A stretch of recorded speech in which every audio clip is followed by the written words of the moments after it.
Steam rises slowly into the dim light. It clings to the vaulted ceilings, curls along marble walls, and drifts across still water that reflects flickering flames.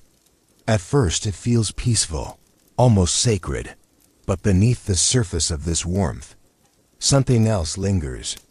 Voices echo through the chambers. Laughter, whispers, quiet negotiations spoken just out of earshot. Footsteps move across wet stone floors. Bodies pass through clouds of heat and shadow, entering and disappearing like ghosts. This is not merely a place to wash. It is a place where Rome breathes, where powers speak softly, where secrets are traded between men who shaped the fate of an empire. In ancient Rome, the baths were more than architecture.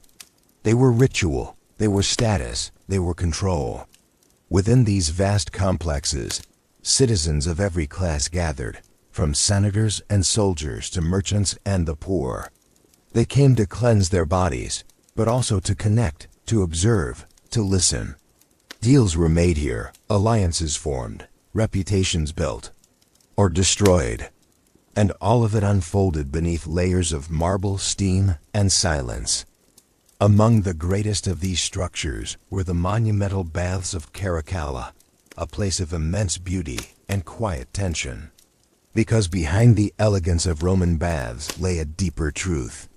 They were not just places of comfort. They were instruments of culture and reflections of power. To step into a Roman bath complex was to enter a world carefully designed to shape human experience. These were not simple facilities for washing the body. They were vast architectural achievements that combined engineering, art, and social design into a single immersive environment. The Romans called them thermae, and they existed in cities across the empire, from the crowded streets of Rome to distant provincial towns. No matter where they stood, their purpose extended far beyond cleanliness. Bathing in ancient Rome was a daily ritual, one that followed a structured progression through a sequence of rooms, each with its own temperature, atmosphere, and function. Visitors would begin in the appetiterium, a changing room where they removed their clothing and prepared for the experience ahead. From there, they moved into increasingly heated spaces, the tepidarium, warm and gentle, easing the body into relaxation. The caldarium, intensely hot, filled with steam and heated pools. And finally the frigidarium, where cold water shocked the skin and closed the pores. This sequence was not accidental. It was carefully designed to create a physical and psychological journey, guiding the body through cycles of tension and release. The architecture of these spaces amplified the effect. Massive vaulted ceilings trapped heat while allowing steam to rise in swirling patterns. Marble surfaces reflected light from oil lamps, creating an atmosphere both luxurious and slightly unreal. Sound echoed differently in each chamber, hushed in the warm rooms, sharper in the cold halls, shaping the way conversations were heard and remembered. At the heart of this system was one of Rome's most remarkable technological innovations, the hypocaust. This hidden heating system allowed hot air to circulate beneath the floors and through hollow walls, warming entire buildings from below. Slaves worked tirelessly to maintain the furnaces, feeding them with wood to keep the temperature stable.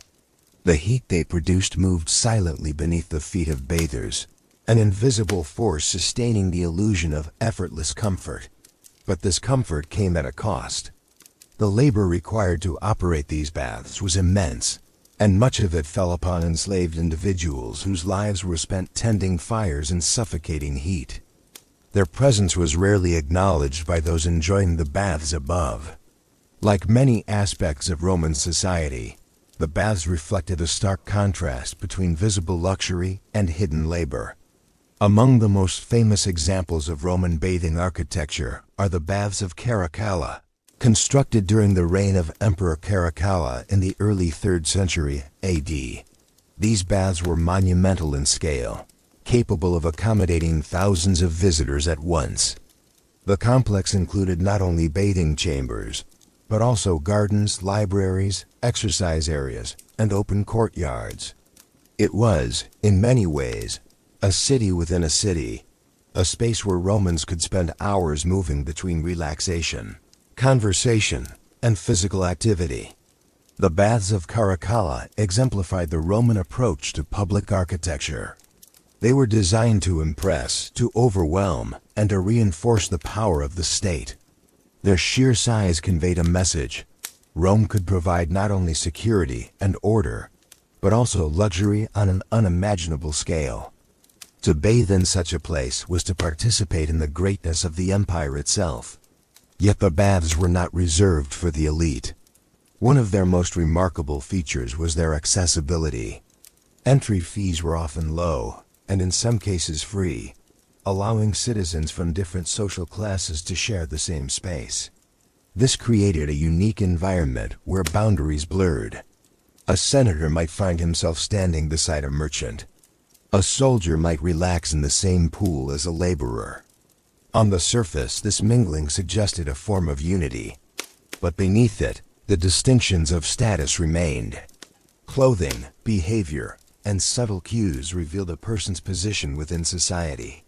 The baths became a stage where identity was constantly performed and observed. Social interaction within the baths was complex and layered. Conversations flowed easily in the warm rooms, where the relaxed atmosphere encouraged openness. Business deals were negotiated quietly. Political alliances were discussed in hushed tones. Information traveled quickly through these networks of conversation, carried from one group to another like ripples across water. In this sense, the baths functioned as centers of communication, where news and influence spread far beyond their walls. But not all interactions were harmless. The same openness that allowed for connection also created opportunities for manipulation and surveillance. Listening was as important as speaking. A careless word could travel quickly, reaching ears it was never meant for. In a society where reputation was crucial, such moments could have lasting consequences. The baths were places of visibility, where one was constantly seen, constantly evaluated. Architecture played a key role in shaping this experience. Large open spaces allowed for movement and observation, while smaller chambers created areas of privacy where more sensitive conversations could occur. Light and shadow were carefully balanced, revealing some details while obscuring others. The result was an environment that felt both open and controlled, inviting yet subtly restrictive. Art and decoration further enhanced the atmosphere. Walls were adorned with mosaics depicting scenes of mythology, nature, and daily life. Statues of gods and heroes stood within the halls, their presence reinforcing cultural ideals and values. These artistic elements were not merely decorative. They contributed to the identity of the baths as spaces of Roman civilization, places where beauty and order reflected the values of the empire. Yet even within this carefully constructed world, there were undercurrents of tension. The baths were places where bodies were exposed, where social boundaries were tested, and where personal interactions unfolded in close proximity. This combination created a space that was both communal and deeply personal, where individuals navigated their roles within society in subtle and often unspoken ways. For some, the baths offered a rare opportunity for relaxation and escape. For others, they were places of obligation, where presence was expected and absence could be noticed. To not appear at the baths could raise questions, suggest isolation, or even hint at disfavor. In this way, participation in bath culture became a form of social currency. As the day progressed and the baths filled with visitors, the atmosphere shifted. Morning visits were often quieter, more focused on routine. By afternoon, the spaces grew louder, more animated. Conversations overlapped. Laughter echoed through the halls. The complex came alive with movement and sound. And yet, beneath this activity, there remained a constant awareness, a sense that everything happening within these walls was part of something larger. The Roman baths were not isolated from the rest of society. They were deeply connected to it, reflecting its structures, its values, and its contradictions. They offered comfort and community, but also reinforced systems of power and control. They were places where the body could be cleansed, but where the complexities of Roman life remained ever present. And as the steam continued to rise and the voices blended into a single shifting murmur, one truth became clear. The baths were not just places to wash away the dust of the day. They were places where Rome itself was revealed, in all its grandeur, its ambition, and its hidden tensions. As the sun climbed higher over the city, the baths transformed. What had begun as a quiet ritual of cleansing became something louder, more crowded, more alive. The great halls of Baths of Caracalla filled with movement. Sandals slapped against damp marble floors. Water rippled under the weight of bodies entering and leaving the pools. Voices rose into a layered hum, laughter, argument, whispers carried through steam.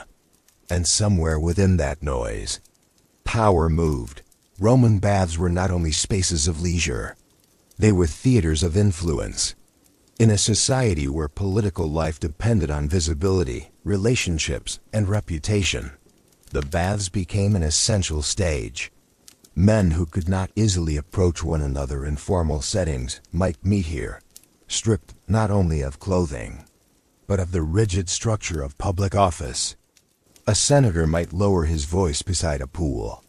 A general might speak quietly of future campaigns. A merchant might secure a deal that would shape his fortune. And all of it happened without record, without witnesses, except those who listened carefully. The baths encouraged conversation in a way few other places could. The warmth of the tepidarium softened tension.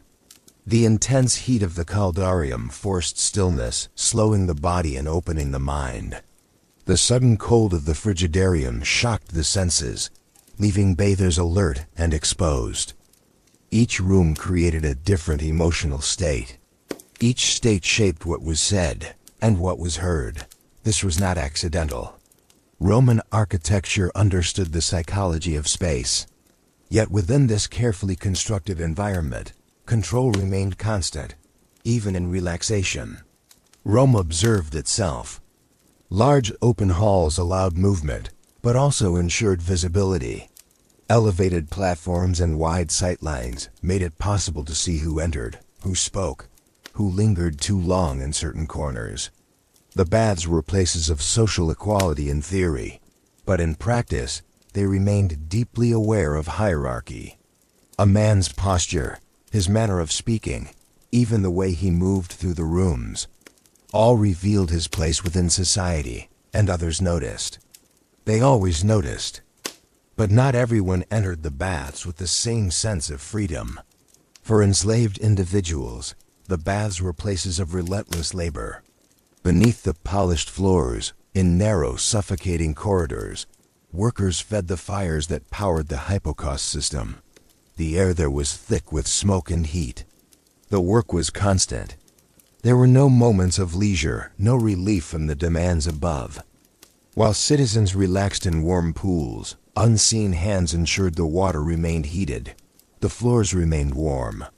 The illusion remained intact. It was a hidden world beneath the surface. A world rarely acknowledged, yet essential to everything. Women, too, experienced the baths differently. In some cities, separate bathing times or facilities were designated for women. In others, mixed bathing occurred, though often surrounded by controversy and moral concern. Roman writers frequently debated the presence of women in these spaces, revealing a tension between social practice and cultural expectation. For elite women, the baths could offer a rare opportunity for social interaction beyond the confines of the household. Here, they could meet others, exchange news, and participate in aspects of public life otherwise closed to them. But even this access was limited. Observed, judged, a woman's behavior in the baths could affect her reputation. Too visible, and she risked criticism. Too withdrawn, And she risked isolation. There was no safe position, only careful balance. As the day wore on, the baths reached their peak. Steam thickened, voices overlapped into a constant shifting murmur. The air itself seemed alive. And within that living space, something else emerged. Something less visible, but deeply present. Competition. Men compared strength in exercise courts. They displayed their physiques, their confidence, their ease within the environment. Status was not only spoken, it was performed. Every glance, every gesture, every interaction carried meaning. The baths became a place where identity was reinforced, or challenged, and sometimes broken. There were darker aspects as well. The crowded conditions created opportunities for theft, deception, and quiet acts of cruelty. Personal belongings left in changing rooms could disappear. Arguments could escalate quickly in the confined heat of the chambers. Roman writers occasionally described incidents of violence within the baths, sudden, shocking, and often unresolved. The same environment that encouraged connection also allowed tension to surface.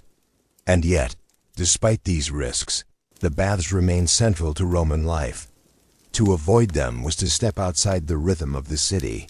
To be absent was to be unseen, and in Rome, to be unseen was to lose influence. As evening approached, the atmosphere began to shift once more. The crowds thinned. The noise softened. The great halls slowly emptied, leaving behind echoes of the day's conversations. Water stilled, steam faded. Shadows lengthened across marble floors. The fires beneath the hypocaust continued to burn, but the energy of the space changed. What had been vibrant and chaotic now felt quiet, almost reflective, as if the baths themselves were remembering. Workers moved through the chambers, cleaning, restoring order, preparing for the next day. The cycle would begin again with the rising sun. New conversations, new alliances, new secrets. But the walls would remain the same, silent witnesses to everything that had occurred. The Roman baths were more than architecture.